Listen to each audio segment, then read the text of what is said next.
अगर लंका सोने की चाहिए तो रावण तो बनना पड़ेगा ना मेरा भाई।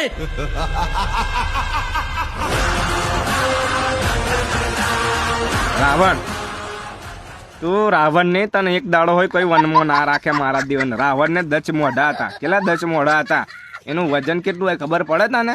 તારું તો 36.5 કિલો વજન નહીં હો પાર ને તારે રાવણ બનવું છે? મારા દેવને જો હું બોન મારે સીધું છાતી પર મારીશ. કઈ છાતી પર? છાતી ને પાટિયા લઈ નો કે તારા મારા દેવને બીજું બોન એવું મારે ને સીધું હું આંખ ઉપર આંગળી અદ્દલ મેલે વચ્ચે તો જે તારું આમ ડોરા ફરી ગયા છે ને કમ્પ્લેટ આમ સીધા કર્યા લઈશ મારા દીવારના. રાવણવાળી આવી મોટી ઉઈ જા ને શિયાળો ચાલો ગોંડ ઉધી કરીને ગોદરું ઉડીને હુઈ જા. નવરી રાવણવાળી સોનાની લંકાન ફંકાવાળી જતી રહે ને બાકી એમ છે ને તો વધારે આમ કર્યા લે બાડિયા.